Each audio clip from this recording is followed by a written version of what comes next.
ABP আনন্দ, এগিয়ে থাকে, এগিয়ে রাখে।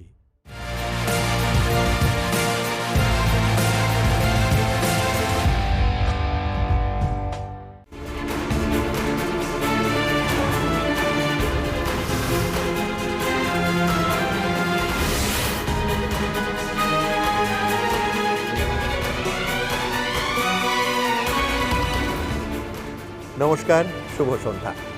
দেখুন, কবি বিষ্ণুদের কাব্যগ্রন্থের নাম ছিল সংবাদ মূলত কাব্য। কিন্তু বিশ্বাস করুন, ভোটের এখনও অন্তত 3 মাস দেরি আছে। এখন থেকেই আমাদের মানে সংবাদ মাধ্যমের লোকেদের রাস্তায় বেরোলেই যে ধরনের প্রশ্নের মুখে পড়তে হচ্ছে, তাতে মনে হচ্ছে সংবাদ মূলত কাব্য নয়, সংবাদ মূলত কৌতূহল। তো প্রশ্নগুলো কীরকম? ও দাদা, কি বুঝছেন? ও মশাই, এবারে ভোটে কি হবে বলুন তো? দাদা, গেরুয়া পার্টি কি আসতে পারবে? আচ্ছা, দিদি নাকি এখনও অনেক এগিয়ে। বাম কংগ্রেস যে জোট করলো তাতে কটা আসন বাড়বে? তো দেখুন, ইংরেজিতে একটা কথা আছে, ফ্রম দ্য হর্সেস মাউথ। আর আমরাও ভাবলাম, যারা এ রাজ্যের ভোট রঙ্গের কাণ্ডারি, মানে নাটকের মূল পাত্রপাত্রী আর কি, তারাই স্বয়ং সশরীরে আপনাদের সামনে উপস্থিত হয়ে তাদের কথা বলুন এই অনুষ্ঠানে। তাই কোনো প্রস্তাবের পক্ষে বিপক্ষে নয়। এই অনুষ্ঠানে মোদ্দা যে কথাটা আমরা জানতে চাইব সেটা হলো, কেন আপনাদের ভোট দেব, মানে আপনাদের ভোট দিলে আমরা বঙ্গবাসী ঠিক কী পাবো। আর অবশ্যই মুখে তো বলছেন, সত্যি কি আপনারা দৌড়ে এগিয়ে? আজ সবার প্রশ্ন আসলে বাংলার মানুষের মনের প্রশ্ন। পদ্ম বনাম ঘাসফুল, হাত ধরল কাস্তে, 21-এ কাদের বাজিমাত ক্ষমতায় আসতে। আজকের এই অনুষ্ঠানে রাজনীতিবিদরা ছাড়া অসংখ্য গুণী মানুষ, কৃতি মানুষ আমার চতুর্দিকে উপস্থিত হয়েছেন। তাদের কেউ কেউ এবছরের ইউনিক ভোটরঙ্গ নিয়ে তাদের উপলব্ধি আমাদের সঙ্গে ভাগ করে নেবেন, আর কেউ কেউ নাকি ক্ষুরোধার প্রশ্ন ছুঁড়ে দেবেন বক্তাদের উদ্দেশ্যে। তবে দেখবেন, ক্ষুরোধার অবধি ঠিক আছে, রক্তারক্তি না হয়। যাই হোক, শুরু করব আজকের সরগরম। আজকের প্রথম বক্তা ক্ষমতায় যারা আছেন এবং অবশ্যই পরের দফাতেও থাকতে চাইছেন, তাদের প্রতিনিধি তৃণমূল কংগ্রেসের সাংসদ, রাজ্যসভায় তৃণমূলের মুখ্য সচেতক সুখেন্দু শেখর রায়। সুখেন্দুদা, ধন্যবাদ।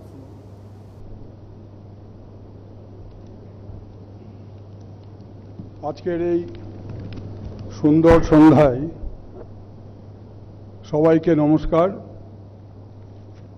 যে বিশিষ্ট ব্যক্তিবর্গ উপস্থিত হয়েছেন এই আলোচনায় অংশ নেওয়ার জন্য, তাদেরকেও এবিপি আনন্দ প্রতি আমার কৃতজ্ঞতা এবং মাননীয় সঞ্চালক সুমন দেকে আমার পক্ষ থেকে ধন্যবাদ। পদ্ম বনাম ঘাসফুল।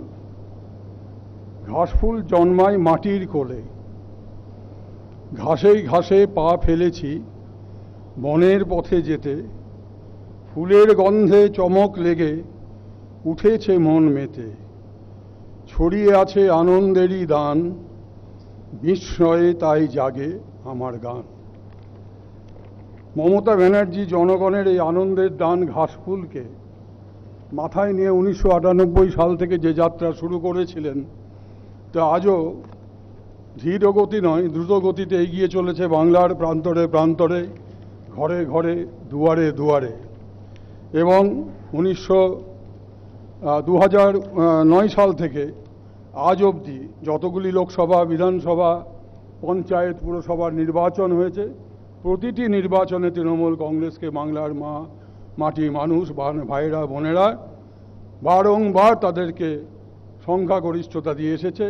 এবং আমাদের দৃঢ় বিশ্বাস যে আগামী নির্বাচনে তাদের এই অকুণ্ঠ সমর্থন নিশ্চিতভাবে আবারও তারা প্রকাশ করবেন। এবার এই 3 দশকের ইতিহাসে কিন্তু কোনো আঞ্চলিক দলের এইরকম অভ্যুত্থানের ইতিহাস ভারতবর্ষে নেই।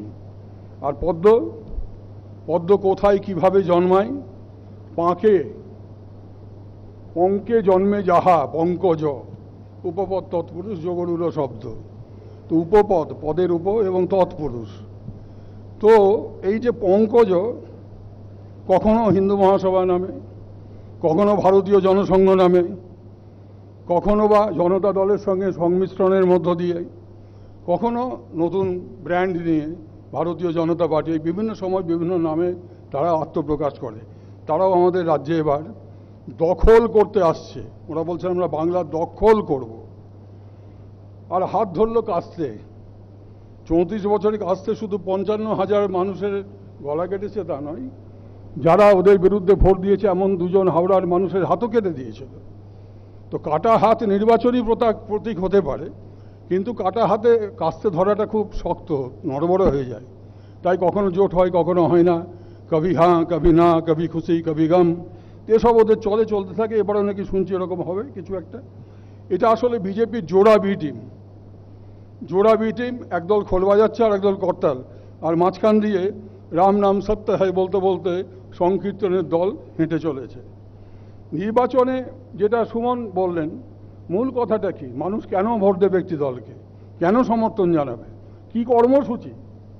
আমাদের কর্মসূচি দুটো, শান্তি এবং প্রগতি। মমতা ব্যানার্জি যেদিন থেকে বাংলার মানুষের আশীর্বাদ নিয়ে ক্ষমতায় এসেছেন, প্রথম তিনি শান্তি সুনিশ্চিত করেছেন। কারণ শান্তি হচ্ছে জীবনের অঙ্গ শুধু না, বেঁচে থাকার পূর্ব শর্ত। If there is no peace today, there will no life tomorrow. সুতরাং মমতা ব্যানার্জির শাসনকালে কোনো নেতাই, কোনো নন্দীগ্রাম, কোনো সুচপুর, কোনো মরিচঝাঁপি, কোনো বিজন সেতু, এইসব ঘটনা বানতলা ধানতলা ঘটেনি। তার কারণ হচ্ছে তিনি 24 ঘন্টা প্রতিদিন তিনি শুধুমাত্র নবান্ন থেকে বসে বা রাইটার্স বিল্ডিং থেকে সরকার চালাননি, তিনি জনসাধারণের মাঝখান থেকে সরকার চালান। এবং তাই তাকে দেখা যায় যে কোনো প্রত্যন্ত গ্রামে গিয়ে তিনি মানুষের সঙ্গে কথা বলছেন, অভাব অভিযোগ শুনছেন এবং তার উপায় বের করার চেষ্টা করছেন। আমাদের যে উন্নয়নের কর্মসূচি বলতে গেলে রাত পার হয়ে যাবে। আমি কয়েক ডজন জনমুখী প্রকল্প যা বাংলার মানুষকে বিশাল কর্মযজ্ঞে সামিল করেছে, তার মধ্যে সবুজ সাথী, কন্যাশ্রী, খাদ্যসাথী, কৃষক বন্ধু, এই ধরনের জনমুখী প্রকল্প রাষ্ট্রপুঞ্জ এবং বিভিন্ন আন্তর্জাতিক সংস্থা স্বীকৃতি দিয়েছে। এটা শুধু বাংলার গর্ব না, একজন ভারতবাসী হিসেবে আমাদের প্রত্যেকের গর্ব অনুভব করা উচিত, যেটা অন্য কোনো রাজ্য এই স্বীকৃতি এখনো পর্যন্ত পায়নি। সর্বশেষ অতি সম্প্রতি যে স্বাস্থ্যসাথী প্রকল্প, যেখানে 10 কোটি মানুষকে 5 লাখ পর্যন্ত বিনা পয়সায় চিকিৎসার ব্যবস্থা করা, সরকারি বেসরকারি হাসপাতালে, নার্সিংহোমে, এমনকি রাজ্যের বাইরে গিয়েও যদি কেউ করায় সেখানেও। আমি আমার বন্ধুদের জানতে চাইবো, যে কোনো মানুষকে আমি জানতে চাইবো, যদি আমাকে সন্তুষ্ট করতে পারেন আপনারা, পৃথিবীর বুকে, ভারতবর্ষ ছেড়ে দিন, পৃথিবীর বুকে একটা প্রাদেশিক সরকারের নাম বলুন, প্রাদেশিক সরকার, যারা 10 কোটি মানুষের জন্য এইভাবে হেলথ কেয়ার কর্মসূচি ইমপ্লিমেন্ট করেছে। পৃথিবীর কোথাও করেনি, একমাত্র মমতা ব্যানার্জি ছাড়া। আমরা এই কর্মসূচি নিয়েই মানুষের কাছে, মানুষের দুয়ারে সরকার, your government at your doorsteps. এই যে কর্মসূচি, এই কর্মসূচিতে 7ই জানুয়ারি পর্যন্ত, গতকাল পর্যন্ত কত মানুষ সামিল হয়েছে জানেন? 2 কোটিরও বেশি মানুষ সামিল হয়েছেন। গত 24 ঘন্টায় শুধুমাত্র প্রায় 11,63,000 মানুষ এতে সামিল হয়েছেন। তো সুতরাং এইভাবে মমতা ব্যানার্জির উন্নয়নের ঘোড়া ছুটে চলেছে। ওদের কি কর্মসূচি? যারা বলছেন আমরা দখল করব, টার্গেট বাংলা। আরে গলওয়ান উপত্যকায় চীন 2 কিলোমিটার ঢুকে গেছে, চীন টার্গেট হচ্ছে না। পাকিস্তান রোজ কাশ্মীরে হামলা চালাচ্ছে সন্ত্রাসবাদীদের দিয়ে নানাভাবে, পাকিস্তান টার্গেট হচ্ছে না। টার্গেট ভারতবর্ষের একটা অঙ্গরাজ্য, কেননা উন্নয়ন করছে, যেহেতু মানুষের ভালো কাজ করছে, মানুষের পাশে দাঁড়াচ্ছে, অতএব তাকে সরিয়ে দে, উখাড়কে ফেক দো। এগুলো তো বাহুবলীদের ভাষা, এ তো সংসদীয় ভাষা না। উখাড়কে ফেক দো স্বরাষ্ট্রমন্ত্রী বলছেন দেশের। আরেকজন কেন্দ্রীয় মন্ত্রী শাহিনবাগে বলেন গলি মারো শালকো। কেন্দ্রীয় মন্ত্রী বলছেন যে সমস্ত অপশব্দ। আবার এখানে বলছেন আমরা কি বহিরাগত? না, SSKM হসপিটাল শেঠ শুক্লাল কান্নানির নামে, ML Bangur hospital, ML Bangur জমি দিয়েছিলেন বলে, উনি টাকা দিয়েছিলেন বলে। বিড়লার প্রথম প্ল্যানেটেরিয়াম কলকাতায়, যত শিল্পাঞ্চল, হুগলি, হাওড়া, গঙ্গার দুপারে সমস্ত শিল্প কলকারখানার মালিক যারা বাইরে থেকে এসেছেন, ঠিকই বংশ পরম্পরায় তারা বাঙালি, আমাদের ভাই, আমাদের রক্ত, তাদের নিয়ে কোনো প্রশ্ন নেই। যে লক্ষ লক্ষ শ্রমিক বিভিন্ন কলকারখানায় কাজ করেন, ব্যবসার সঙ্গে যুক্ত, প্রযুক্তি ক্ষেত্রের সঙ্গে যুক্ত, তাদের সঙ্গে আমাদের কোনো বিবাদ বিসংবাদ নেই। আমাদের ফ্যামিলির সঙ্গে ওদের বিয়ে হয়, ওদের উৎসব আমাদের উৎসব, আমাদের উৎসব ওদের উৎসব। ওদেরকে আমরা বহিরাগত মনে করি না। বহিরাগত বর্গীদের কথা আমরা বলছি, যারা ওই রাজারহাটের একটি 5 তারা হোটেলে বসে ষড়যন্ত্র করছে, ভারত বাংলাকে 5টা ডিভিশনে ভাগ করে বহিরাগত গুন্ডাদের নিয়ে এসে ভোট লুট করার পরিকল্পনা করছে। সেই বহিরাগত বর্গীদের থেকে বাংলার মানুষকে সাবধান করার জন্য বারবার আমরা আমাদের দলের পক্ষ থেকে আমরা আবেদন করছি। বিজেপির কর্মসূচি, এটা বিক্রেতা সরকার, এটা বিক্রেতা সরকার 28টা রাষ্ট্রায়ত্ত সংস্থাকে বিক্রি করছে। তার মধ্যে আচার্য প্রফুল্লচন্দ্র রায় বেঙ্গল কেমিক্যালও আছে, দেশের প্রথম স্বদেশী। এটা অলাভজনক সংস্থা না, লাভজনক সংস্থা। বম্বে, কানপুর এবং কলকাতা দুটো জায়গায় এদের যে প্রপার্টি আছে 15,000 কোটি টাকা বাজার দাম, সেই জমি বিক্রি করার জন্য সংস্থাটাকে বিক্রি করা হচ্ছে। এইভাবে 28টা পাবলিক সেক্টর, প্রায় 400টা রেল স্টেশন, 150টা রেলগাড়ি, ট্রেন, এগুলো সব ওরা বিক্রি করছে। কয়লা খনি, অন্যান্য সমস্ত খনি, স্পেকট্রাম অর্থাৎ জল, স্থল, অন্তরিক্ষ সব বিক্রি করে দিচ্ছে। আকাশ, বাতাস, পাতাল সব বিক্রি করছে। এটা বিক্রেতা সরকার। এই বিক্রেতা সরকারকে আপনারা চেয়েছিলেন নাকি পশ্চিমবাংলার জন্য এই ধরনের বিক্রেতা সরকার চান, যে ভবিষ্যৎ নাগরিকদের জন্য জনগণের সম্পত্তি, সরকারি সম্পত্তি বলে কিছু থাকবে না? আজকে বলছে ওরা মাত্র 4টে সরকারি ব্যাংক থাকবে, বাকি ব্যাংকগুলো থাকবে না। আপনার ব্যাংকে যত টাকাই থাকুক না কেন লাট হয়ে যাবে। তাহলে আমি যেহেতু সংক্ষিপ্ত সময়, এই নোটবন্দি ওরা করলেন, বলেছিলেন যে নোটবন্দি যদি সফল না হয় যে কোনো চৌরাস্তায় দাঁড়াবো, যে কোনো শাস্তি দেবেন, মাথা নেবে যেতে নেব। 2% জিডিপি হ্রাস হলো তখন থেকে। আর গত মঙ্গলবার ওয়ার্ল্ড ব্যাংক যে হিসেব প্রকাশ করেছে তাতে এই আর্থিক বছরে ভারতবর্ষের জিডিপি গ্রোথ -9.6 গিয়ে দাঁড়াবে। কোনো গতি মিডিয়ায় খবর গতকাল পর্যন্ত ছাপেনি, কিন্তু যদি ওয়ার্ল্ড ব্যাংকের ওয়েবসাইটে যান দেখতে পাবেন এই কথা বলা আছে। আর আইন শৃঙ্খলা নিয়ে ওরা যত কম বলে ভালো। হাতরসের পর বলরামপুর, তারপর বদায়ুনে যৌনাঙ্গে লোহার রড ঢুকিয়ে নির্মম পৈশাচিকভাবে যেভাবে হত্যা করা হলো তার নজির পৃথিবীর কোথাও আছে কিনা সন্দেহ। এটা যোগী রাজ্যে ঘটছে, যে ঘটাচ্ছে তিনি একজন মহান্ত। সুতরাং এই পদ্ম তার শাহেনশাহ বলছেন যে কথা সর্বশেষে বলতে চায় যে মমতা ব্যানার্জি সরকারকে উখাড় কে ফেক দো। তার জবাবে বলি, বাংলার 10 কোটি নরনারী প্রস্তুত আছেন, আসুন। কত ক্ষমতা আছে, মমতা সে जो टकराएगा वो चूर चूर হয়ে जाएगा। ধন্যবাদ, নমস্কার। ধন্যবাদ সুখেন্দুদা। সুখেন্দুদা চমৎকার শুরু করেছিলেন নিঃসন্দেহে বিরোধী বক্তাদের আরও উস্কে দিয়ে যে পদ্মের জন্ম হয় পাকে। অবশ্য পদ্ম আমাদের জাতীয় ফুলও বটে। কর্মসূচি, নীতি, শান্তি, প্রগতির কথা বারবার সুখেন্দুদা বললেন। আমার প্রশ্ন অবশ্য নীতি নৈতিকতা নিয়ে। সুখেন্দুদা যখন বলছিলেন আমার একটা প্রবাদ খুব মনে পড়ছিল, বিনা যুদ্ধে নাহি দিব সুচাগ্র মেদিনী। কিন্তু কি মুশকিল, মনের কোনায় বুঝলেন আর একটা বচনও তো উঁকি ঝুঁকি মারছিল, সেটা হলো আপনি আচরি ধর্ম পরের শিখাও। সুখেন্দুদা সাংসদ, সেই জন্যই এই প্রসঙ্গ আমি তুলছি, তার থেকে ভালো আর কে জানে। তৃণমূল সাংসদ সুনীল মণ্ডল বিজেপিতে যোগ দেয়া মাত্র লোকসভা স্পিকার ওম বিড়লার কাছে তৃণমূল কংগ্রেস চিঠি দিয়ে দলত্যাগ বিরোধী আইনে সুনীল মণ্ডলের সাংসদ পদ খারিজের দাবি জানিয়েছে। দেখুন, ব্যক্তিগতভাবে আমি মনে করি তৃণমূল কংগ্রেস একেবারে ঠিক কাজ করেছে, তাই তো করা উচিত। আরে দেশে নীতি নৈতিকতা বলে কিছু তো একটা আছে এখনও, নাকি? কিন্তু প্রশ্নটা হলো যে 21শে জুলাইয়ের মঞ্চে যখন সিপিএম বিধায়ক দীপালি বিশ্বাস তৃণমূলে যোগ দিয়েছিলেন, তখন তাকে বিধায়ক পদ ছাড়তে বলেনি কেন তৃণমূল? কিংবা কংগ্রেস বিধায়ক অধীরদাও এখানে রয়েছেন, তুষারকান্তি ভট্টাচার্য যোগ দিয়েছিলেন। কটা নাম বলবো, কংগ্রেসের রবিউল আলম চৌধুরী, আব্দুল রহিম, কেউ পদত্যাগ করেননি। সব মিলিয়ে বামফ্রন্ট এবং কংগ্রেস থেকে 17 জন বিধায়ক তৃণমূল কংগ্রেসে যোগ দিয়েছিলেন। তারা কেউ কিন্তু পদত্যাগ করে তৃণমূলের প্রতীকে জিতে আসেননি। সেই জন্যই মনে পড়লো এই বাংলা প্রবাদটা আর কি, আপনি আচরি ধর্ম পরের শিখাও। যাই হোক, আমার পরের বক্তা কংগ্রেসের লোকসভার নেতা সাংসদ অধীর রঞ্জন চৌধুরী।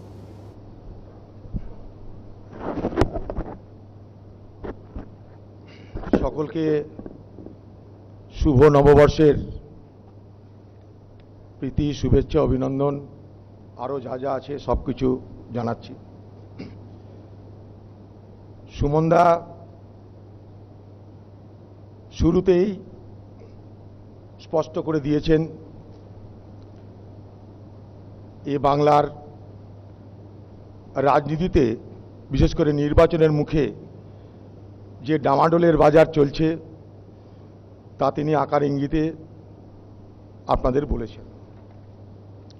দেখুন, আসুন না আমরা সবাই মিলে একটু ডিসপ্যাশনেটলি, অর্থাৎ নিরপেক্ষভাবে পক্ষে বিপক্ষের বাইরে গিয়ে এ বাংলা নিয়ে আলোচনা করবার চেষ্টা করি। একটু বাংলা নিয়ে সবাই মিলে আলোচনা করলে অসুবিধা কি আছে? পক্ষে বিপক্ষের যারা বলছেন তাদেরকে তো সুমনবাবু বলেই দিলেন আপনি আচারী ধর্মের কথা। আমাদেরকে বলা হয় বা বলছেন এখন কেউ কেউ যে সিপিএম এত লোককে মেরেছে তার হাত ধরেছে কংগ্রেস। একদম ঠিক সমালোচনা করেছেন। কোনো সমালোচনাতে আমরা দ্বিধাগ্রস্ত হই না, কোনো সমালোচনায় আমরা অপমানিত বোধ করি না। কিন্তু একটা কথা নিশ্চয়ই বলবো, যে বিজেপির সঙ্গে এখন আপনাদের এত লড়াই, দিনে রাতে লড়াই চলছে, এই বিজেপি পার্টিকে বাংলায় কে হাতে করে নিয়ে এলো বলুন তো? লাল কার্পেট বিছিয়ে এ বাংলায় বিজেপিকে এবং তার আগমনকে কি এ বাংলার মুখ্যমন্ত্রী আজকের মমতা ব্যানার্জি তার সদর্থক ভূমিকা পালন করেননি? তিনি কি বিজেপিকে বলেছিলেন না যে বিজেপি তো অস্পৃশ্য নয়, অচ্যুত নয়, আরএসএস দেশপ্রেমী সংগঠন? আপনারাই তো বলেছিলেন। বিজেপির সঙ্গে আমাদের লড়াই আজকের নয়, 100 বছরের পুরনো লড়াই, নীতি আদর্শের প্রশ্নে লড়াই, আজকের লড়াই নয়। 1925 সালে আরএসএস, তারও আগে 1915 সালে হিন্দুদের সংগঠন তৈরি হয়েছিল। তাই কংগ্রেস সঙ্গে বিজেপি পার্টির লড়াইটা আইডিওলজিক্যাল, একদম অপোজিট পোলে বিলং করি আমরা। কিন্তু যারা আজকে মানে আগুন খেকো বিজেপি বিরোধী হিসাবে নিজেদেরকে প্রতিষ্ঠিত করার চেষ্টা করেন এই বাংলায়, তারা যখন রেলমন্ত্রী হয়েছিলেন এনডিএ সরকারের, তখন কেমন লেগেছিল আপনাদের?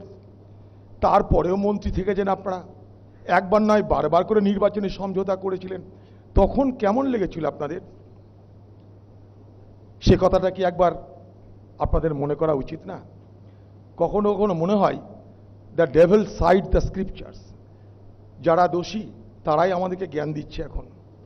হ্যাঁ, কাস্তের সঙ্গে হাতের এই বন্ধুত্বটা নিশ্চয়ই অবশ্যই প্রশ্ন তুলবে তো বটেই, তোলাটা উচিত, স্বাভাবিক। কিন্তু ইতিহাস তো সাক্ষী আছে যে কমিউনিস্ট রাশিয়ার সঙ্গে কলোনিয়ালিস্ট উপনিবেশবাদী সাম্রাজ্যবাদী ব্রিটিশ আমেরিকার বন্ধুত্ব হয়েছিল, মনে করে দেখুন। বিশ্বের প্রয়োজনে হয়েছিল এগুলো। কারণ কথায় আছে একটা, there is neither permanent friend or foe in politics or in diplomatic relations or in other relations. চিরস্থায়ী শত্রু বন্ধু নেই। যখন সিপিএম পার্টির আঘাত আমাদের উপর এসেছে, সব থেকে আগে আমরা বিরোধিতা করেছি, আমার বুকে এখনো গুলি আছে।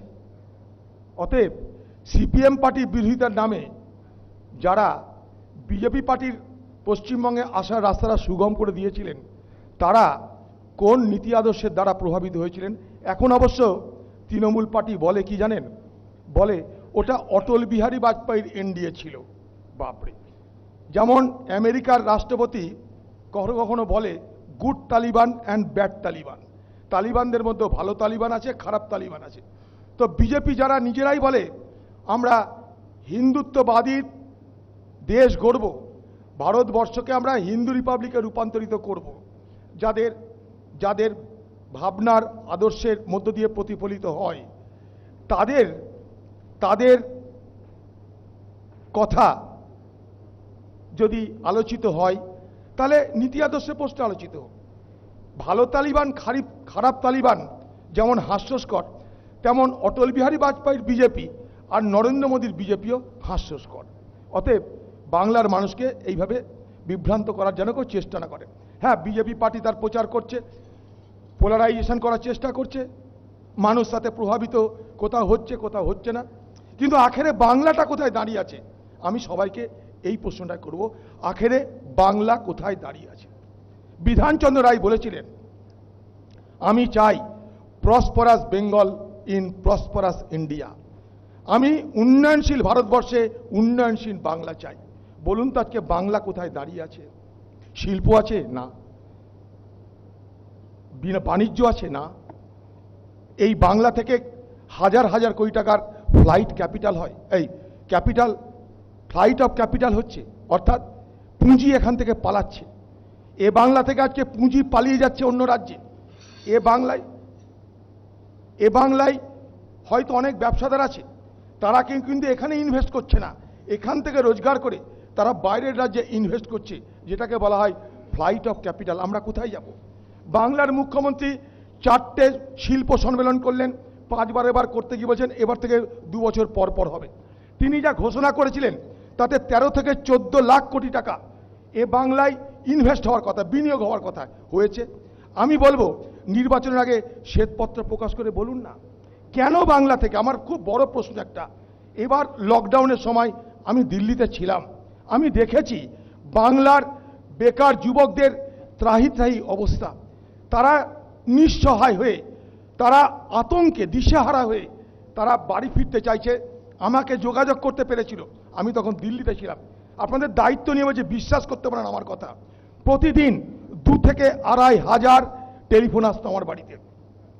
আমি একটা মোবাইলের জায়গায় 4টে 5টা 6টা মোবাইল রেখে সামলানোর চেষ্টা করেছি। তাদের নাম সংগ্রহ করতাম, তাদের মোবাইল নাম্বার সংগ্রহ করতাম, কোথায় আছে জানতাম, অসুবিধা কি বোঝার চেষ্টা করতাম। বাংলা থেকে লক্ষ লক্ষ পরিযায়ী শ্রমিক, মাইগ্রেন্ট লেবার বাইরে ভারতবর্ষে ছড়িয়ে আছে। বিশ্বাস করুন আপনারা, অনন্তনাগ থেকে আন্দামান আমার কাছে ফোন এসছে। অন্যদিকে বাদ দিন, আসাম, মণিপুর, গুজরাট, দিল্লি, ব্যাঙ্গালোর, কেরল, সারা ভারতবর্ষের প্রতিটা রাজ্যে এই বাংলার শ্রমিকরা রুটি রুজির জন্য ঘুরে বেড়াচ্ছে। তাদেরকে দেখার কেউ নেই। আমার অবাক লাগলো, ভারতবর্ষে একটা কেন্দ্র সরকার, একটা রাজ্য সরকার। কেন্দ্র সরকার বলল 4 ঘন্টার নোটিশে লকডাউন করে দিলাম আমি। অদ্ভুত ব্যাপার, পৃথিবীতে পৃথিবীতে বহু দেশে লকডাউন হয়েছে, যেখানে করোনা সেখানে লকডাউন। কিন্তু শুনেছেন কি 4 ঘন্টার ব্যবধানে কোথাও লকডাউন ঘোষণা করা হয়েছে? 4 ঘন্টার ব্যবধানে প্রধানমন্ত্রী টিভির সামনে এলেন, এসে বললেন মহাভারতের যুদ্ধ করতে 18 দিন সময় লেগেছিল, আমি 21 দিনে করোনা খতম করব। আজকে কত মাস হয়ে গেল? আমরা বলেছিলাম করোনা খতম করতে ভ্যাকসিন দরকার, মোদি বলেছিল না, থালি বাজালেই হবে, টর্চ জ্বালালেই হবে। হয়নি। আমাদেরকে কোথায় নিয়ে যাচ্ছেন আপনারা? কোন পৃথিবীতে নিয়ে যেতে চেষ্টা করছেন আমাদেরকে? আমি আর কি দেখলাম, যখন সারা ভারতবর্ষের পরিযায়ী শ্রমিকরা তারা হঠাৎ করে যখন নিঃসহায় হয়ে গেল, কাজের জায়গায় কাজ নেই, খাবারের জায়গায় খাবার নেই, বাড়ি ফেরবার ব্যবস্থা নেই, ট্রাক নেই, বাস নেই, ট্রেন নেই, কিছু নেই, তখন ভারতবর্ষের সরকার কি তাদের দিকে তাকালো? 1000 মানুষ রাস্তায় চলতে চলতে কারোর হার্ট অ্যাটাক হয়েছে, কেউ না খেতে পেয়ে, কেউ অ্যাক্সিডেন্টে, কেউ ট্রেনের তলায়, কেউ সাপের কামড়ে মারা গেল। কি ভারতবর্ষ দেখলাম আমরা? কি ভারতবর্ষ দেখলাম? এটাই কি আজকে দিন লানেওয়ালার দেশ? এটাই কি ভারতবর্ষের কাছে আমরা আশা করেছিলাম? অনেক তর্ক থাকতে পারে, কিন্তু আমি কতগুলো সাধারণ দৃষ্টিভঙ্গি দিয়ে আপনাদের দেখতে বলছি। ঠিক সেই সময় পশ্চিমবঙ্গের পরিযায়ী শ্রমিকদের নিয়ে আসার জন্য আপ্রাণ চেষ্টা করেছি, তারাও চেষ্টা করেছে, ট্রেনের ব্যবস্থা হয়েছে। বাংলার মুখ্যমন্ত্রী বলল এখন ট্রেন আসবে না, আমি ট্রেন আনবো না, কারণ এগুলো করোনা এক্সপ্রেস। আমার পরিবারের কেউ, আমার ভাই, আমার বোন, আমার আত্মীয়, তারা তো বাইরে গেছে, এখানে কাজ পায়নি বলে তারা বাইরে গেছে। শেষ হয়ে গেল? আমি যাই না, বলে দেবেন? হ্যাঁ বলুন, শেষ করুন। তারা কিন্তু কাজ পায়নি বলে বাইরে গেছে, তারা কেউ শখে বাইরে যায়নি। দেখুন, একটা সময় ছিল এই বাংলায় বাইরে থেকে মানুষ আসতো কাজ করতে। এ বাংলা যুগ যুগ ধরে সবাইকে আপন করেছে। এটাই বাংলার কৃষ্টি, সৃষ্টি, সভ্যতা, সবকিছু। এটাই আমাদের বাংলা। তাই স্থানীয় বহিরাগত এই তর্ক বাংলায় কখনো কখনো যুক্তিসঙ্গত, সমীচীন, বাংলার রুচির সঙ্গে, বাংলার কৃষ্টির সঙ্গে, সভ্যতার সঙ্গে মেলে না। শুধু তাই নয়, আমি যে কথাটা বলতে চাইছিলাম, এই বাংলার বেকার যুবকদের কাজ দিতে পারি না, তারা বাইরে গেছে, বাইরে তারা রোজগার করে, সেই টাকা তারা বাড়িতে পাঠায়, মানে বাংলায় পাঠায়। অর্থাৎ বাংলার অর্থনীতিকে তারা সমৃদ্ধ করে তাদের পাঠানো অর্থ দিয়ে। তারা যে টাকাটা পাঠায়, সেই পরিবার সেই টাকা দিয়ে জিনিস কেনে, ঘর বানায়, যাই কিছু করে, আমার রাজ্যের অর্থনীতিকে সমৃদ্ধ করছে, আমার রাজ্যের খেটে খাওয়া ছেলেমেয়েরা বাইরে, তারা যখন ফিরে আসছে আমি তাদেরকে রিফিউজ করলাম। এটা কোন রাজ্য দেখলাম? আমরা রাজনীতি করতে গিয়ে অমানবিক হব? আমরা রাজনীতি করতে গিয়ে নিজেরা ভালো মন্দের ফারাক ভুলে যাব? তাই বাংলার মানুষকে বলবো, যা কিছু দেখুন আপনারা আপনাদের চোখ দিয়ে দেখুন, কান দিয়ে দেখবেন না। 10 বছর পর এখন বাংলার মুখ্যমন্ত্রী প্রতিদিন সকাল বিকাল একটা করে প্রতিশ্রুতি। সকালে একটা প্রকল্প, তোর বিকেল একটা প্রকল্প, বিকেল একটা প্রকল্প, তো সকালে একটা প্রকল্প। ছোটবেলায় আমি পড়াশোনা করিনি, মাত্র 9.5 পর্যন্ত পড়েছি। আমি পড়তাম না হলে বাবা দুবেলা মারতো। বাবা দুবেলা মারতো, আমি বলে এত মারছো কেন, আমার পড়তে ভালো লাগে না। তারপর যখন পরীক্ষা চলে এলো দেখলাম মাস্টারের মার খাবো, তাড়াতাড়ি করে পড়। যখন পড়ছি তখন বাবা বলছে সারা বছর না পড়ে এখন পড়বি হারামজাদা, আবার মার, কোন দিকে যাব? তাই আমি বলতে চাইছি, বাংলার মুখ্যমন্ত্রীকে দেখে আমার বাবার কথা মনে পড়ছে। সারা বছর যদি কেউ পড়াশোনা করতো তাহলে ভোটের আগে এত প্রতিশ্রুতি দেওয়ার দরকার হতো না। সারা বছর যদি আমরা পড়াশোনা করি তাহলে ভোটের সময় বেশি পড়াশোনা করার দরকার পড়বে না, এত প্রকল্পের নাম ঘোষণারও দরকার পড়বে না। বাংলা কোথায় দাঁড়িয়ে আছে বাংলার মানুষ নিজেদের অভিজ্ঞতা দিয়ে বিচার করুন। চোখ দিয়ে জগৎ দেখুন, কান দিয়ে দেখবেন না। ঠিক আছে? ধন্যবাদ অদিতদা। অদিতদা বললেন যে বাংলার মুখ্যমন্ত্রীকে দেখে বাবার কথা মনে পড়ছে। এটা সুখেন্দু শেখর রায় কিন্তু কমপ্লিমেন্ট হিসেবে নিতে পারেন। 9.5 কোন ক্লাস আমি জানি না, সম্ভবত ক্লাস 9-এর অর্ধেক অবধি অদিতদা মিন করলেন। কিন্তু অদিতদার শুরুটা আমি খুব আশ্বস্ত হয়েছি। অদিতদা শুরু করেছেন যে সমালোচনায় আমরা অপমানিত হই না। আমি অদিতদা এবং আপনাদের সবাইকে মনে করিয়ে দেব, আমি তো সেই সময় পৃথিবীতে ছিলাম না, পুরনো আনন্দবাজার পত্রিকায় দেখেছি 1951-52 সালে যখন স্বাধীন ভারতবর্ষের প্রথম সাধারণ নির্বাচন হচ্ছে, তখন কিন্তু পণ্ডিত নেহেরুর 5 বছরের প্রধানমন্ত্রিত্ব হয়ে গেছে। তা সত্ত্বেও গোটা ভারত জুড়ে প্রচার করার জন্য কি অক্লান্ত পরিশ্রম করেছিলেন নেহেরু। আর আজ অদিতদার সামনেই বলছি, প্রকাশ্যে বলছি, তাঁরই দলের কতজন শীর্ষ নেতা ওই রকম ঘাম ঝরান। এই সবে বিহারে বিধানসভা ভোট হয়ে গেল। শারীরিক অসুস্থতার কারণে খুব স্বাভাবিকভাবেই সোনিয়া গান্ধী প্রচারে যেতে পারেননি। রাহুল গান্ধী হাতে গোনা কয়েকটা সভা করলেন, প্রিয়াঙ্কা গান্ধী গেলেনই না। আর এখন আমরা এই অনুষ্ঠান যখন করছি 1 বা 2 ডিগ্রি সেলসিয়াস তাপমাত্রা, কনকনে ঠান্ডার বৃষ্টির মধ্যে প্রাণ হাতে করে যখন মোদী সরকারের কৃষি আইন বাতিলের দাবিতে অবস্থান বিক্ষোভ করে চলেছেন অসংখ্য কৃষক দিল্লির প্রান্তে, তখন রাহুল গান্ধী নিয়মিত টুইট করছেন। এর মাঝে একবার কাগজেই পড়লাম কয়েকদিনের জন্য মিলান ঘুরে এলেন। তাই ইতিহাসবিদ রামচন্দ্র গুহ যখন লিখছেন রাহুল গান্ধী নিঃসন্দেহে ভালো মানুষ, ভদ্র মানুষ, কিন্তু কংগ্রেসের নেতৃত্বে তার থাকাটাই নরেন্দ্র মোদীর কাজ সহজ করে দিচ্ছে, তখন তার সঙ্গে দ্বিমত হই কী করে? যাই হোক, অধীরদার এর পাল্টা বক্তব্য নিঃসন্দেহে শুনবো ওপেন ফোরামে। আপাতত ডেকে নেব আমার পরের বক্তা, বিধানসভার বাম পরিষদীয় দলনেতা সুজন চক্রবর্তীকে। শুভ সন্ধ্যা। পদ্ম বনাম ঘাসফুল হাত ধরল কাস্তে, 21-এ কাদের বাজিমাত ক্ষমতায় আসতে। আমি এটা আমিন করতে চাইব, পদ্ম বনাম ঘাসফুল নয়, এটা পারস্পরিক এবং পরিপূরক। পশ্চিমবাংলা তৃণমূল, ত্রিপুরার বিজেপি ফারাক করতে পারবেন না।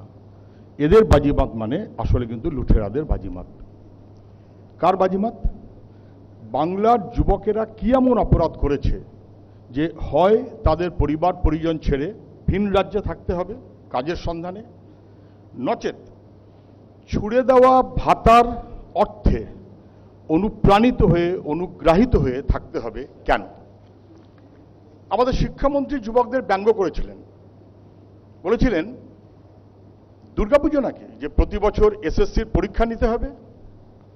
যুবকেরা দেখতে অভ্যস্ত ছিল বাম আমলে প্রতি বছর এসএসসির পরীক্ষা, স্বচ্ছতা এবং নিয়োগ। দুর্গাপুজো, ঈদ কিংবা বড়দিন সামাজিক উৎসব, কিন্তু তখন বাম আমলে সরকারের কাছে সবচেয়ে বড় উৎসব ছিল প্রতি বছরের টেট, প্রতি বছরের এসএসসি, প্রতি বছরের পিএসসি অথবা সিএসসি, কর্মসংস্থান। এটাই ছিল সবচাইতে বড় উৎসব। সেই বাজিমাতই চাইবে বাংলার মানুষ। কার বাজিমাত? লকডাউন তো কতগুলো জিনিসকে স্পষ্ট করেছে। দিল্লির বিজেপি এনআরসির নামে জবরদস্তি করে দুয়ারে দুয়ারে পৌঁছে গিয়ে গরিব মানুষ তাকে দেশ ছাড়া করার কার্যত পরিকল্পনা করছে। কিন্তু বিপন্ন মানুষের ঘরে 7,500 টাকা নিয়ে পৌঁছতে পারেনি কেন? বা রাজ্যের তৃণমূল সরকার দুয়ারে সরকার বলে সরকারি মোড়কে তৃণমূলের ইস্তেহার নিয়ে বাড়িতে বাড়িতে দুয়ারে দুয়ারে পৌঁছতে পারছে, দুয়ারে দুয়ারে রেশনটা ঠিকমতো করে পৌঁছে দিতে পারেনি কেন? মানুষ তো দেখেছে কম বয়সের যুবকেরা, বামপন্থী অথবা সাধারণ যুবকেরা, তারা মানুষের কাছ থেকে দান সংগ্রহ করে কোথাও কমিউনিটি কিচেন, কোথাও শ্রমজীবী ক্যান্টিন তৈরি করে মানুষের পাশে দাঁড়িয়েছে, অথবা নিজেদের পকেটের পয়সা জোগাড় করে তাই নিয়ে আমফান দুর্গত মানুষের বাড়িতে দুয়ারে ভরসা নিয়ে হাজির হয়েছে। সেই বাজিমাতি বাংলার মানুষ চাইবে। পদ্ম আর ঘাসফুলের মধ্যে ফারাক কি? মানুষ কিন্তু দেখতে পাচ্ছে না। ভাষা এক, ভঙ্গি এক, স্লোগান এক, মুখগুলোও একই, শুধু পতাকাটা অথবা রংটা হয়তো একটু আলাদা। বিজেপি তো তৃণমূল প্রাক্তনীদেরই একটা সমাহার, অথবা বিজেপি দলের সবচাইতে বড় supply line, supply chain Trinamool. সবাই আমরা দেখতে পাচ্ছি, না বোঝার কোনো কারণ নেই। যেমন প্রতারণা দিল্লিতে, তেমন প্রতারণা এখানে। 15 লক্ষ টাকা প্রতারণা, 2 কোটি বেকারের চাকরি প্রতারণা, নোটবন্দি প্রতারণা, ঠিক একই রকমভাবে পশ্চিমবাংলায় অথবা ত্রিপুরায় সমান প্রতারণা। মানুষ প্রতারিত হচ্ছে। প্রতারিত হচ্ছে এসএলওরা, Yuvashree, VRP, para teacher, SSK, MSK, অস্থায়ী চুক্তিভিত্তিক কর্মী, প্রাইভেট টিউটার, বহু বহু। এই প্রতারণার শেষ কোথায় মানুষ সেটাই বুঝতে চাইছে, সেটাই বুঝতে চাইবে। সুমন, বিজেপি আর তৃণমূল ছাঁচ কিন্তু একই, ডিএনএটা সমান, আলাদা না। দিল্লিতে চূড়ান্ত ব্যর্থ বিজেপি ব্যর্থতার দায় ঘাড়ে ফেলে দিতে চায় নেহরু আমলের ওপর, আবার নেহরু আমলের তৈরি করা পাবলিক সেক্টর তাকে বিক্রি করেই কিন্তু সরকার চলছে। আপনি পশ্চিমবাংলায় তাকান, চূড়ান্ত ব্যর্থ তৃণমূল। দায় জ্যোতি বোস অথবা বুদ্ধ ভট্টাচার্য কিংবা 34 বছর, 10 বছরে কি করলেন? নীল সাদা রং আর সরকারি সম্পত্তি একটার পর একটা বেচে দেওয়া, এছাড়া নতুনত্ব কি? একই ছাঁচ, একই ধাঁচা, একই রকমের ডিএনএ। যা দেখছেন আপনি বাংলায় আজকে, কোনটা উন্নয়নের জোয়ারে? Eastern Metropolitan Bypass, Belgharia Kalyani Expressway, NH2, NH6, Vidyasagar Setu, Nivedita Setu, কত বলবো? Haldia petrochemical, Salt Lake electronics, IT hub, একটা আস্ত তৈরি হওয়া নতুন শহর নিউ টাউন, কত বলবো? কৃষি শিল্প কর্মসংস্থানের প্রকল্প একের পর এক। প্রত্যন্ত গ্রামের দিকে যান, সুন্দরবন, 39টা সেতু দিয়ে দীপমালার মতন করে গাঁথা হয়েছে সুন্দরবনকে। 10 বছরের মধ্যে আপনি সেসবের কোনো খোঁজ পাবেন না, সবই আগের, কোনো সন্দেহ নেই। এই 10টা বছর যুবকের স্বপ্নভঙ্গের বছর। এই 10টা বছর সিঙ্গুর ধ্বংসের ইতিহাসের সময়। এই বাস্তবকে অস্বীকার করে লাভ হবে কিছু? কিসের বাজিমাত? কাদের বাজিমাত? বাংলার রাজনীতি অতীতে এসব জিনিস দেখেনি। আমার বলতে খারাপ লাগছে। বেহালার মানুষ দেখেছেন তোয়ালেতে মুড়ে টাকা নিতে শোভন চ্যাটার্জিকে। আজকে প্রশ্ন হচ্ছে, হয় তৃণমূল নয় শোভন চ্যাটার্জি, চলতে পারে? একই রকম তো পোর্টের ববি হাকিম কিংবা দমদমের সৌগত রায়, একই রকম তো কাঁচরাপাড়ার মুকুলবাবু কিংবা নন্দীগ্রামের শুভেন্দুবাবু। হয় তৃণমূল নয় বিজেপি, হয় ইধার নয় উধার। কার বাজিমাত? দুর্নীতিমুক্ত ব্যবস্থার চয়েস মানুষ পাবে না? এটা হতে পারে কখনো? কি হচ্ছে এটা? কিসের বাজিমাত? কেউ গরুর দুধে সোনা আবিষ্কার করবেন, তো কেউ থাইল্যান্ডের সোনা পাচার করবেন। ফারাক কি? আর উল্টো দিকে সোনার বাংলার সোনার টুকরো ছেলেমেয়েরা টেট এসএসসি পাশ করে শীতের রাতে রাস্তায় অনশনের সময় কাটাবে। অপরাধীর মতন পুলিশ তাদের আক্রমণ করবে, পেটাবে, তারপর লকআপে নিয়ে চলে যাবে। চলতে পারে? সোনার ফসল ফলিয়ে আমার গ্রামের কৃষক দাম পাবে না, ফোরেদের হাতে লুট হবে। কার বাজিমাত? এ বাজিমাত চলতে পারে না। এটা কি হচ্ছে সব? ছিল নাকি এই দলবদল, এই অনৈতিকতা, এই লুট, পাচার, তোলাবাজি, পঞ্চায়েত পৌরসভার দখলদারি? না, ছিল না। পারস্পরিক দ্বৈরথে কলুষিত হচ্ছে বাংলার সমাজ সংস্কৃতি। রবীন্দ্রনাথের বিশ্বভারতী, দখলদারির পারস্পরিক প্রচেষ্টা বাংলার মানুষের মাথা হেট করে দিচ্ছে। রাজনীতির দখলদারির শিকার বিদ্যাসাগরের মূর্তি পর্যন্ত। কার লাভ হচ্ছে? বাইনারি পলিটিক্সে বাংলাকে ঠেলে দেওয়া হয়েছে। জীবন, জীবিকা, কর্মসংস্থান এসব বাদ, জাত ধর্মের বিভাজনের খেলা। হয় মুসলমান নয় মতুয়া, হয় লেপচা নয় ভুটিয়া, হয় রাজবংশী নয় কামতাপুরী, হয় অন্তর্গত না হলে বহিরাগত। কিসের তর্ক এসব? বাংলা সর্বনাশ হচ্ছে, বাংলা সর্বনাশ হচ্ছে। এটা মেনে নেওয়া যায় না। কার বাজিমাত? যারা গত 10 বছর ধরে একটানা লুট করেছেন, বেহিসেবি সম্পদ বানিয়েছেন পাহাড়ের মতন করে, তাদের মানুষ কোথায় দেখতে চান? জেলে, নাকি রাজনীতির নির্বাসনে, নাকি আরেকটা মন্ত্রিসভার মন্ত্রী পদে? যেটাই হোক, লুটেরাদের বাজিমাত হবে তাতে। আমরা একটা কথা দিতে পারি, যেমন অতীতেও ছিল না, 2021-এ ফিরে এসে আমাদের মন্ত্রিসভায় একজন লুটেরাকেও খুঁজে পাবেন না, একজন প্রাক্তন তৃণমূলীকেও খুঁজে পাবেন না। মানুষের বাজিমাত হবে, আমরা কথা দিতে পারি। লকডাউন তো আমাদের চোখ খুলে দিয়েছে সুমন। গত 10 বছরে এ রাজ্য থেকে ভিন রাজ্যে যাওয়া পরিযায়ী শ্রমিক, ছাত্র, কর্মচারী সংখ্যাটা বেড়েছে 7 থেকে 8 গুণ। এনআরসির বিষাক্ত হাওয়ায় বিজেপির আনুকূল্যে বাংলাভাষী মানে যেন বাংলাদেশ সন্ত্রস্ত হয়ে থাকতে হচ্ছে। মুসলমান হলে তো কথাই নেই। বিজেপি ঘোষিতভাবেই বাংলা বিরোধী, বাঙালি বিরোধী। 2021-এ ফিরে এসে বাইরের রাজ্যে, ভিন রাজ্যে থাকা এই মানুষ, তাদের সুরক্ষার বিশেষ প্রকল্প হ্যাঁ আমাদেরই গ্রহণ করতে হবে। একটা বিষাক্ত পরিবেশ তৈরি হয়েছে রাজ্যে, এই পরিবেশ ভাঙতে হবে। রবিবার থলে হাতে করে তর্ক করতে করতে যাবেন একজন সিপিএম কি একজন কংগ্রেস কি একজন বিজেপি কিংবা একজন তৃণমূলের সমর্থক, তর্ক করতে করতেই বাজারে যাবেন।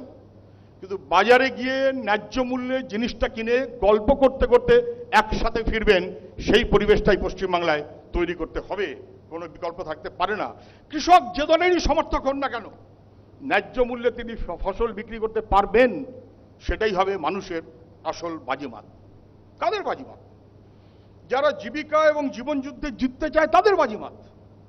2021 ফিরে এসে আমরা 15 দিনের মধ্যে রাজ্যের তোলাবাজি বন্ধ করব। 1 মাসের মধ্যে মিথ্যে মামলাগুলো প্রত্যাহার করাবো। নারীর সুরক্ষা, আইনের শাসন নিশ্চিত করব। দখলদারির পঞ্চায়েত, পৌরসভা বাতিল করে 3 মাসের মধ্যে মানুষের পঞ্চায়েত, মানুষের পৌরসভা নির্বাচিত নয়, যা চলছে পশ্চিমবাংলায়। প্রতি বছর আগেকার মতনই TET, SSC, PSC, college service commission পরীক্ষা, স্বচ্ছ ফল প্রকাশ, নিয়োগ, তাকে আমরা নিশ্চিত করতে পারবো। শুনে রাখুন, সরকারি, আধা সরকারি 5.5 লক্ষ শূন্য পদ, খুব বেশি হলে 1 মাস সময় আমরা নেব। শূন্য পদের নিয়োগ নিশ্চিত করতে হবে। মানুষের বাজিমাত, সেটাই হবে আমাদের লক্ষ্য, আমাদের ভবিষ্যৎ। যুবকের জীবন থেকে হারিয়ে যাওয়া 10টা বছর সুমন সবাইকে ফেরত দিতে পারবো না, কিন্তু আর একটা দিনও বাড়তি যাতে নষ্ট না হয় সেটা আমাদের গ্যারান্টি করতে হবে। অনুপ্রেরণা, দান, ভাতা কিংবা ভিক্ষার আড়ালে মাথা হেট করে যুবককে চলতে হচ্ছে, না চলবে না। তৃণমূলের সমর্থক যুবক নিজের পায়ের উপর দাঁড়াবে সেও, নিজের উপার্জনের উপর দাঁড়াবে সেও। হাঁটু মুড়ে ভিক্ষাবৃত্তিতে বসতে হবে না যুবককে, এটা নিশ্চিত করতে হবে আমাদের। কথা দিচ্ছি, যুব সমাজের ডিগনিটি আর অধিকার বোধ ফিরিয়ে দেওয়া আমরা গ্যারান্টি করব। মানুষের বাজিমাত, সেটাই হবে ভবিষ্যৎ, অন্য কিছু হতে পারে না। আমি যেটা বলে শেষ করব সুমন, পদ্ম আর ঘাসফুল বনাম না, পরিপূরক, পারস্পরিক, মেড ফর ইচ আদার। সকালের তৃণমূল, বিকেলের বিজেপি, পারিবারিক গোলযোগ হলে বিজেপি থেকে আবার তৃণমূল। দেখতে দেখতে আমরা অভ্যস্ত হয়ে যাচ্ছি। কাস্তেটা কিন্তু শোভাবর্ধনের জন্য নয়, কাস্তেটা শক্ত হাতে ধরার জন্য। কাস্তে দিয়ে জমিতে নিরেন দিতে হয়, ঘাস বাছাই করে উপড়ে ফেলতে হয়। ঘাস যদি উপড়ে ফেলা যায়, গরু মাঠ ভেঙে পালিয়ে যাবে, আশপাশে আসবে না, আশপাশে থাকবে না। বাগানটা পরিষ্কার করতে হবে, সৃষ্টি করতে হবে, ফসল ফলাতে হবে, সেই ফসলের সুবাস নবান্নের বাজিমাত করবে। এটাই ভবিষ্যৎ, এটাই ভবিতব্য, তাকে নিশ্চিত করতে হবে। সবাইকে ধন্যবাদ। ধন্যবাদ সুজনদা। সুজনদা খুব স্বাভাবিকভাবেই বাম আমলের সাফল্যটা গোনালেন, বাম আমলের ব্যর্থতাটা অতটা বললেন না, স্বাভাবিকভাবেই। পাশাপাশি একটা খুব চিত্তাকর্ষক কথা বললেন যে ঠিকই তৎকালীন বামফ্রন্টে প্রাক্তন তৃণমূলী খুঁজে পাওয়া যাবে না, কিন্তু আজকের তৃণমূলে প্রচুর প্রাক্তন বামপন্থী খুঁজে পাওয়া যাবে। কিন্তু সেটাই তো প্রকৃতির নিয়ম, যে সবসময় স্রোতটা সম্ভাবনার দিকে যায়। ওই সুজনদার শেষ বাক্যটায় বলি যে যেখানে ফসলের সুবাস থাকে সেখানেই তো সবাই দৌড়য়। আচ্ছা, কিন্তু সুজনদার কাছে ওপেন ফোরামে আমার যে প্রশ্নটা থাকবে সেটা কিন্তু রাজ্যের বহু মানুষের বামপন্থী নেতাদের কাছে প্রশ্ন। 1901 সালে, মানে আজ থেকে ঠিক 120 বছর আগে, লেনিন লিখছেন কি করতে হবে সেটা দ্রুততার সঙ্গে বুঝে নেওয়াটাই একজন প্রকৃত কমিউনিস্টের কাজ। কিন্তু আজকের বামপন্থী দলগুলো কি যথেষ্ট দ্রুততার সঙ্গে সেই পথের সন্ধান করতে পারছে? বিহারের নজরকাড়া সাফল্যের পর সিপিআইএমএল লিবারেশনের জেনারেল সেক্রেটারি দীপঙ্কর ভট্টাচার্য একের পর এক সাক্ষাৎকারে বলছেন, আমি একবারে কোট আনকোট যাব, লিখে এনেছি, বাংলায় বাম নেতাদের মধ্যে তৃণমূল ও বিজেপিকে একই গোত্রে ফেলা প্রবণতা আছে, কিন্তু আজকের প্রেক্ষাপটে দাঁড়িয়ে তৃণমূল আর বিজেপিকে আদৌ কি একই বন্ধনীতে ফেলা যায়? ইঙ্গিতটা খুব স্পষ্ট। দেখছিলাম গত লোকসভা ভোটের আগে সম্ভবত বুদ্ধদেব ভট্টাচার্যের শেষ সাক্ষাৎকার গণশক্তি পত্রিকায় প্রকাশিত হয়েছে। বুদ্ধবাবু প্রশ্ন তুলেছেন, তৃণমূলের গরম তেলের কড়াই থেকে বিজেপির জ্বলন্ত উনুনে ঝাঁপ দেওয়া কি বুদ্ধিমানের কাজ?